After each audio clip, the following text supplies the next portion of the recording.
What's up, peoples? Today I'm bringing you an arm workout, but this one is going to be a lot different from my usual arm workouts where I will do more isolation movements. This one I'm focusing more on compound calisthenic exercises that target or bias the development of the arms. Well, and by arms, I mean the biceps and the triceps.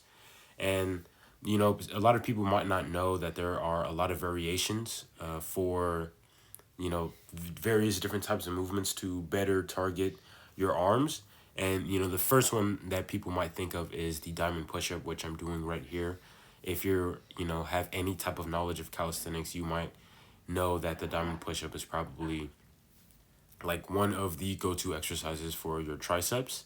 And then you have tricep extensions or bodyweight tricep extensions, and then dips.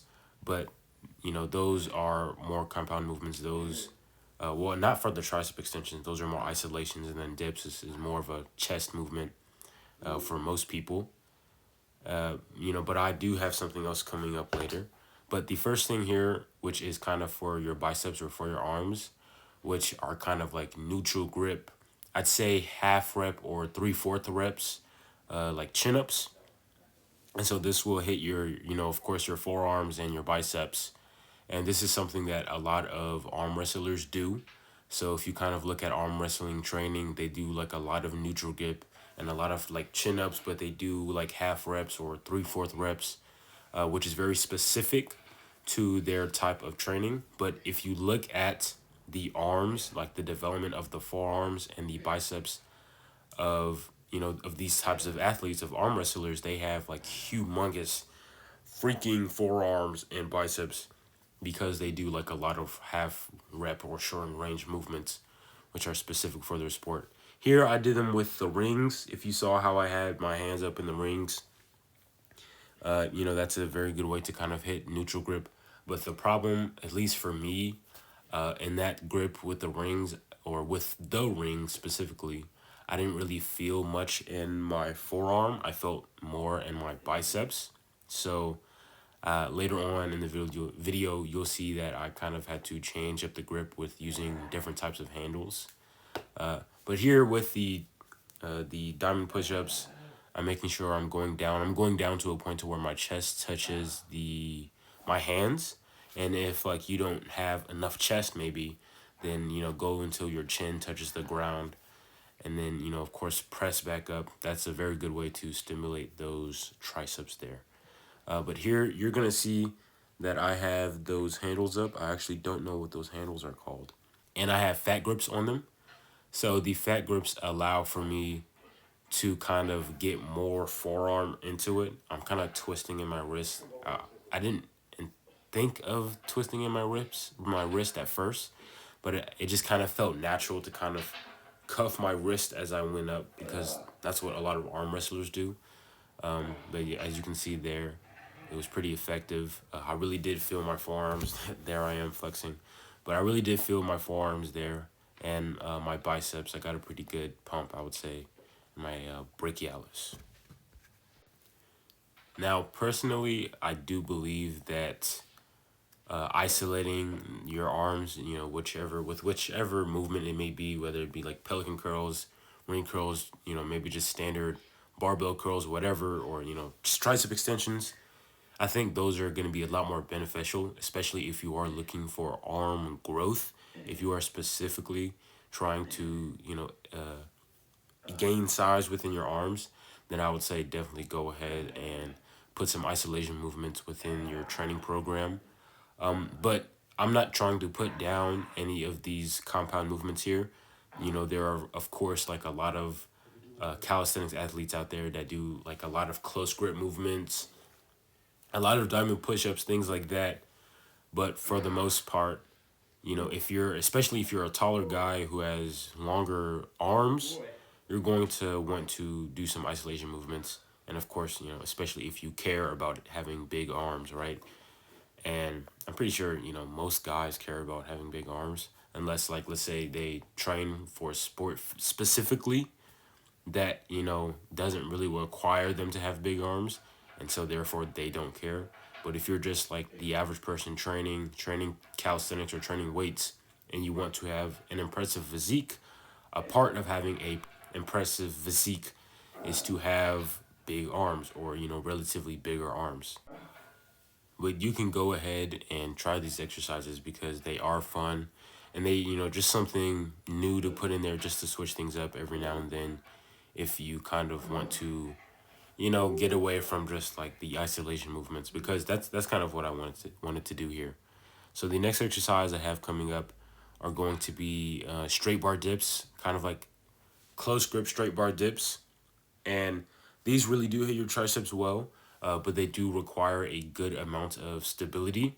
If you look at someone like Hannibal for King, he is a shorter guy, but he does like a lot of close grip pull ups, close grip muscle ups, and of course he'll do a bunch of like close grip dips, and he has very impressive triceps.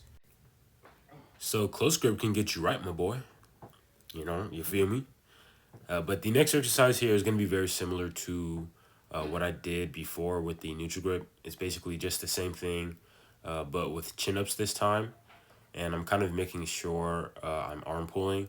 The benefit of doing it like at a short range of motion is that your lats don't become engaged, and then they end up taking over with the entire movement, especially if you're kind of like torso or back dominant like how I am.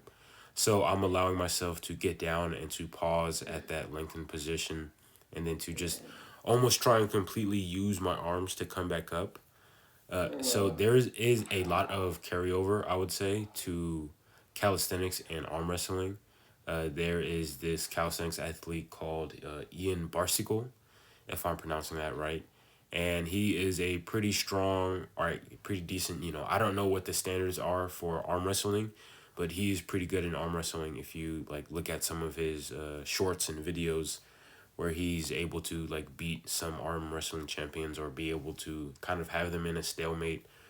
And if you get really good with movements like weighted pull-ups, weighted chin-ups, muscle ups, explosive pull-ups, you'll be pretty good, decent, at arm wrestling. Sure, you might not be training for it specifically, but you'll be like way better than the average person. And so here are the close grip dips again. I haven't done them in a minute, so my balance is a bit off. And of course, I do weigh more than I did last time I did them. And if you can, try and see how close you can get them. I can't have my hands touching. That is going to be super uncomfortable on my wrist, and it's just I'm not strong enough for that in general. So the people who can just do like almost having their wrist touching in those close grip dips, they are very very strong people, and I guarantee you they will have very very big or really well defined arms. So if you are a person getting started in calisthenics and you want to kind of strengthen your arms, you can try all these exercises. Now, I wouldn't say that something like a close grip dip, close grip straight bar dips, or even close grip chin ups is something that a beginner can do. If you can manage to do just one chin up, or I'd say three chin ups, then maybe you might be on your way to do a close grip chin up. But of course, if you are, let's say, someone who has already been training for a couple of months or even close to a year, then I would definitely say try out these movements if you want to just put more emphasis on your arms. But if you want to grow your arms, like if you want to add like the most optimal amount of mass, then I would say of course, isolate them. Do, bicep curls, do tricep extensions. Don't just kind of be dogmatic about like calisthenics and compound exercises, right? So you want to do isolations. And if anything, they're going to help with things such as like tendonitis and, joint problems and whatnot. And if you isolate your arms, your arms wouldn't be such a limiting factor when it comes to a lot of other exercises. Because when I first started calisthenics, my arms were pretty weak, and doing chin ups and pull ups, especially chin ups, my arms would fatigue a lot sooner than my back would. But again, of course, if you want to do these movements, do them. As you can see, I did them. I did these movements, right? So, and they're pretty fun. They're pretty good, especially kind of allowing you to get a much better mind muscle connection, because I'm really focusing on the contraction that I'm getting with my biceps and with my arms and with my triceps when I'm doing these types of lifts that are supposed to hit my arms at a much better degree than usual. But I'd say that's about all I have to say here. I hope you guys enjoyed the video. Hope you guys enjoyed the information and whatnot. And see you guys in the next video. I have many videos like this. If you liked it, you can subscribe and watch more. See ya.